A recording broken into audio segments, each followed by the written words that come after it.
Hey, I'm Mark Ziberaback, political columnist for the LA Times. We're going to talk about Tuesday's midterm election, and start by comparing it to some midterms past. In 2006, when President George W. Bush saw his Republicans lose control of the House and the Senate, and he called it thumping. 4 years later, President Obama saw his party lose 63 House seats. He said that was a shellacking. So by comparison, I think what happened on Tuesday to President Joe Biden is more like a slap on the wrist.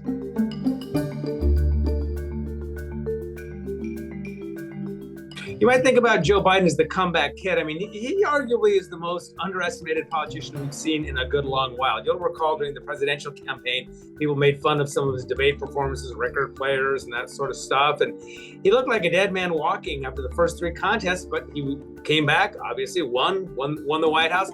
His legislative agenda looked like it was stalling, had stalled out in Washington, ended up passing this big infrastructure package. And what happened on Tuesday was Biden defied history. Normally, presidents in their first midterm election get whooped, they get thumped, they get shellacked. That didn't happen. It looks like Republicans are going to take control of the House, which is not insignificant. It is quite an achievement, but it doesn't look like they're going to come in anywhere near the numbers they were hoping. At one point, the Republican leader Kevin McCarthy was talking about 60 seats. I mean, that's fantasy land. They may not even break 10. And the Senate is very much up for grabs, and there's a very good chance Democrats hang on to it. So Joe Biden, once again, defies history and surprises us, and he's thinking of running for president in 2024, and, experience has shown us, don't count him out.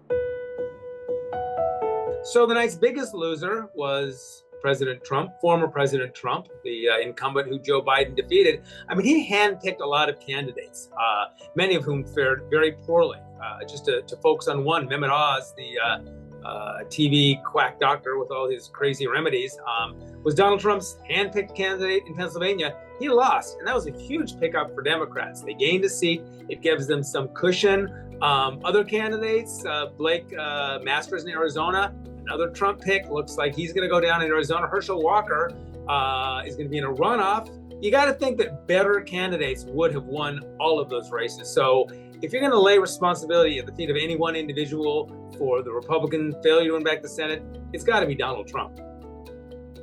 Abortion turned out to be a really big issue, and it's kind of a funny thing. I mean, after the Supreme Court in the summer overturned Roe v. Wade, of course, that was the landmark law granting a constitutional right to abortion, there was all sorts of talk about how energized Democrats were going to be, and we saw some evidence of that over the summer. We saw a very robust, unusually high Democratic turnout for some special elections. We saw Kansas, conservative Kansas, opposing a referendum that would have limited abortion. So it seemed like all the energy was on the Democratic side, and then the energy seemed to dissipate. Now, whether that's because the media stopped focusing on the issue as much and it became a self-fulfilling sort of thing, or something in which a lot of the people in the media were kind of deluding themselves, bottom line is abortion turned out to be a very important issue. Republicans wanted this to be all about inflation, all about crime. And the exit polls, those are interviews with voters, suggested that crime was the top issue, but very, very close behind it was abortion. And while Republicans did very well among voters who placed crime as their top priority, Democrats did even better among Democrats and other voters who made abortion their top priority. And as a result, we saw Democrats winning in a lot of places in Pennsylvania, in Wisconsin, a lot of races around the country where Democrats made abortion front and central to their campaigns and were rewarded with victories on Tuesday.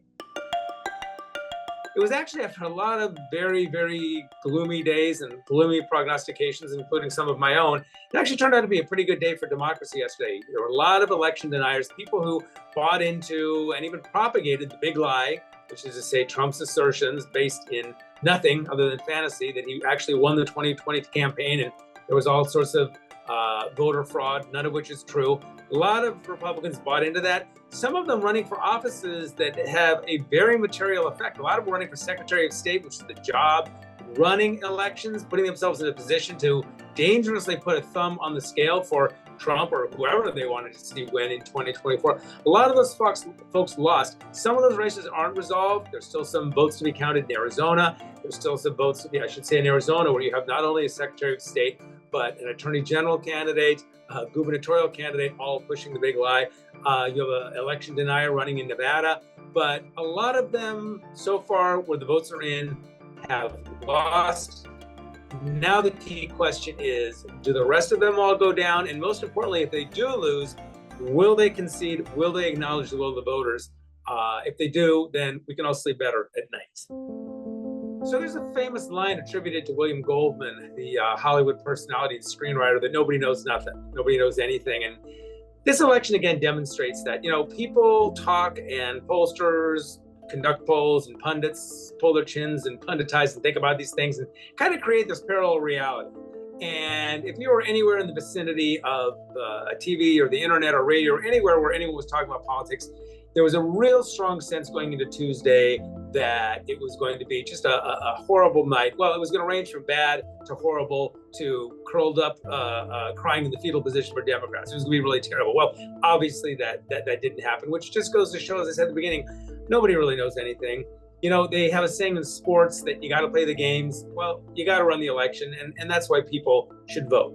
So the bottom line is the big red wave that Republicans were anticipating, the Democrats were dreading, that a lot of people thought they knew what they were talking about, had forecast and predicted. That great big wave turned out to be a lot more like a little red puddle.